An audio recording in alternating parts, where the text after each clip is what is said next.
Antarctica बर्फ से भरा हुआ इतना बड़ा कॉन्टिनेंट है जिस पर 5 किलोमीटर की गहराई तक सिर्फ बर्फ ही बर्फ है। इतनी ज्यादा बर्फ, और वो भी 1.5 करोड़ किलोमीटर तक फैली हुई। यानी एंटार्क्टिका का साइज अमेरिका से भी काफी ज्यादा बड़ा है। भले ही जून जुलाई की गर्मियों का मौसम हो, लेकिन एंटार्क्टिका का टेम्परेचर पूरा साल -50 डिग्री सेंटीग्रेड से -90 डिग्री सेंटीग्रेड तक रहता है। इस शदीद तरीन ठंड की वजह से ही यहाँ जिंदगी की उम्मीद बहुत ही कम है। लेकिन उसके बावजूद भी पूरे एंटार्क्टिका में 400 से भी ज्यादा लेक्स डिस्कवर हो चुकी हैं, जो बर्फ की लेयर के नीचे छुपी हुई। नाजरीन, एंटार्क्टिका में ना ही कोई टाइम जोन फॉलो होता है और ना ही यहाँ किसी कंट्री का कब्जा है। हत्ता के पूरे एंटार्क्टिका में सिर्फ 2 ATM मशीन्स लगी हुई हैं। कई लोगों का मानना है कि एंटार्क्टिका की बर्फ के नीचे कई राज पोशीदा हैं। कुछ का तो ये भी मानना है कि बर्फ से ढके हुए इस मिस्टीरियस कॉन्टिनेंट के नीचे एक अलग ही दुनिया बसती है जहां एलियंस का राज है। लेकिन रिसर्चर्स और आर्कियोलॉजिस्ट इस मिस्टीरियस कॉन्टिनेंट के पोशीदा राजों को फाश करने के लिए दिन रात मेहनत कर रहे हैं। इन्होंने यहाँ चंद ऐसी चीजें भी तलाश की हैं जिनको देखकर साइंस भी हैरान रह जाती है। और आज आप देखेंगे एंटार्क्टिका की बर्फ के अंदर से मिलने वाली चंद हैरत अंगेज चीजें। तो आइए शुरू करते हैं। नंबर 8, 2009 में एक डिस्कवरी ने रिसर्चर्स के रोंगटे खड़े कर दिए जब एंटार्क्टिका की बर्फ के अंदर से एक बिल्ली का ढांचा मिला। लेकिन इसमें हैरान करने वाली बात ये नहीं थी कि ये ढांचा बिल्ली का है, बल्कि हैरान करने वाली बात ये थी कि ये जिस बिल्ली का ढांचा था वो आम बिल्ली नहीं बल्कि अंडे देने वाली बिल्ली थी। जब रिसर्च लैब्स में इस अजीब बिल्ली के ढांचे पर मजीद तहकीक की गई तो मालूम पड़ा कि ये जानवर कम से कम भी 2 करोड़ 50 लाख साल पहले धरती पर पाया जाता था।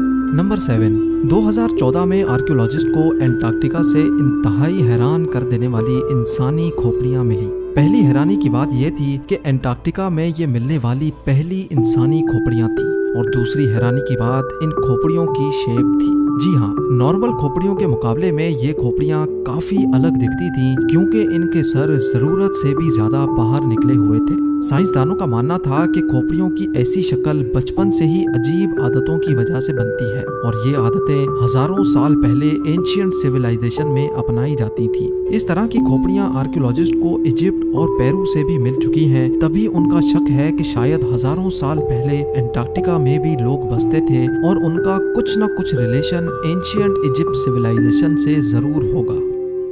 नंबर 6, पिछले 50 सालों के दौरान एंटार्क्टिका से 10,000 से भी ज्यादा मीटियोराइट्स मिल चुके हैं। मीटियोराइट्स ठोस पत्थर के ऐसे टुकड़े होते हैं जिनका ताल्लुक हमारी धरती से नहीं होता, बल्कि वो किसी और धरती से टूट कर आए होते हैं। साइंसदानों का मानना है कि मिलने वाले मीटियोराइट्स में से कई 7 लाख साल से भी ज्यादा पुराने हैं।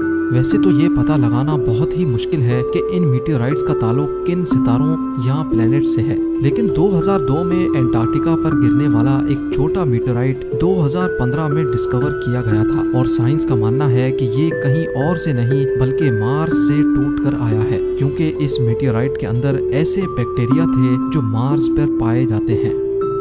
नंबर 5, एंटार्क्टिका में बर्फ की गहराई 5 किलोमीटर डीप है और ये पूरा कॉन्टिनेंट अमेरिका से भी बहुत बड़ा है। लेकिन साइंसदानों को यहाँ से कुछ ऐसे सबूत मिले हैं जिनको देखकर ये अंदाजा लगाया जाता है कि लाखों साल पहले ये जगह रहने के काबिल हुआ करती थी। जी हाँ, 1980 से कई आर्कियोलॉजिस्ट को यहाँ से डायनासोर्स, मोसासॉर्स और प्लेजियोसॉर्स के ढांचे मिल चुके हैं। इन ढांचों की साइज 36 फीट बताई जाती है, जो तकरीबन एक ट्रिपल स्टोरी बिल्डिंग के बराबर बनती है। जब हड्डियों के इन ढांचों पर मजीद तहकीक की गई तो मालूम पड़ा कि ये कम से कम भी 70 लाख साल पुराने हैं। तभी ये अंदाजा लगाया जाता है कि 70 लाख साल पहले तक एंटार्क्टिका का टेम्परेचर रहने के काबिल था, और शायद तब ये पहाड़ गहरी बर्फ से नहीं बल्कि ग्रीनरी से ढके होते होंगे।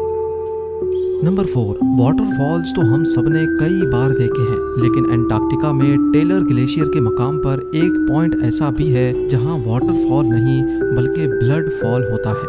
1911 में टेलर नामी एक साइंटिस्ट ने पहली बार इस ब्लड फॉल को डिस्कवर किया था। कई सदियों तक यही माना जाता था कि वाकई इस ग्लेशियर के अंदर से खून बहता है, लेकिन मॉडर्न साइंस ने जब इस पर मजीद रिसर्च की तब उनको जो मालूम पड़ा वो इससे भी ज्यादा हैरत अंगेज था। जी हाँ, मालूम पड़ा कि इस ग्लेशियर के नीचे एक बहुत बड़ा पानी का डैम है, लेकिन इसमें मौजूद पानी की खास बात यह है कि इसमें सी वाटर से भी 3 टाइम्स ज्यादा सॉल्ट है, जिसकी वजह से ये फ्रीज नहीं होता। साथ साथ इस पानी में पहाड़ों से निकलने वाला आयरन भी मौजूद है। किसी एक पॉइंट से जब ये पानी ग्लेशियर से बाहर निकलने की करता है तो हवा में मौजूद ऑक्सीजन पानी के आयरन से मिक्स होकर आयरन ऑक्साइड बन जाता है और उसका कलर रेड हो जाता है, और इसी वजह से हमें ये पानी रेड कलर का दिखता है। नंबर 3, ब्लड फॉल ग्लेशियर के नीचे मौजूद पानी में साइंसदानों को एक और हैरान करने वाली चीज भी मिली। पानी में टोटल 17 टाइप्स के बैक्टीरिया भी पाए गए, जिनको जिंदा रहने के लिए ऑक्सीजन और सनलाइट की भी जरूरत नहीं होती। एक्सपर्ट्स का मानना है कि ये बैक्टीरिया की ऐसी किस्म है जो ऐसे प्लैनेट्स पर पाई जाती है जहाँ पर ऑक्सीजन और सनलाइट का नामो निशान तक नहीं होता। लेकिन ये बैक्टीरिया हमारी धरती पर कैसे आए, ये राज अभी भी पोशीदा है। नंबर 2, हालांकि पूरा एंटार्क्टिका बर्फ से भरा हुआ कॉन्टिनेंट है, ये देखकर सबको यही लगेगा कि यहाँ पानी की कमी होना मुमकिन नहीं है। लेकिन आपको ये जानकर हैरत होगी कि हमारी धरती पर अगर कोई सबसे ज्यादा खुश्क यानी ड्राई जगह है तो वो भी एंटार्क्टिका में ही मौजूद है। ये ड्राई वैली एंटार्क्टिका में ही डिस्कवर की गई थी, जहाँ पर पिछले 20 लाख सालों से एक मर्तबा भी बारिश नहीं पड़ी, क्योंकि इस ड्राई वैली में तेज तरीन हवाओं का राज है, जिनकी स्पीड 320 किलोमीटर पर आवर तक जाती है। इसी वजह से साइंसदानों का मानना है कि तेज हवाओं की वजह से यहाँ मौजूद पानी का कतरा कतरा एवोपरेट हो चुका है। आपको ये भी बताते चलें कि अर्थ के तमाम एटमॉस्फेयर्स में से इस ड्राई वैली का एटमॉस्फेयर लाखों किलोमीटर दूर मार्स से काफी मिलता जुलता है। इसी वजह से नासा ने अपना वाइकिंग रोबोट मार्स पर भेजने से पहले एंटार्क्टिका की ड्राई वैली में टेस्ट किया था। और अब नंबर 1, आर्कियोलॉजिस्ट की एक टीम को एंटार्क्टिका की बर्फ के अंदर 1100 फीट की गहराई से एक इंतहाई खौफनाक मखलूक का ढांचा मिला। ये पता लगाने के लिए कि ये ढांचा कौन से जानवर का है, कई एक्सपेरिमेंट्स किए गए, लेकिन हैरत अंगेज तौर पे इसका स्ट्रक्चर किसी भी जानवर से मैच ना हो सका। इस खौफनाक ढांचे की लंबाई 8 फीट बताई जाती है, जिसकी हड्डियां बॉडी से निकली हुई हैं। कई सालों की मेहनत के बाद भी आज तक ये पता नहीं लगाया जा सका कि ये जानवर कौन सा था और आखिर इस धरती पे आया कहां से था। आप भरपूर लाइक और शेयर करेंगे। आप लोगों के प्यार भरे कमेंट्स का बेहद शुक्रिया। मिलते हैं अगली शानदार वीडियो में।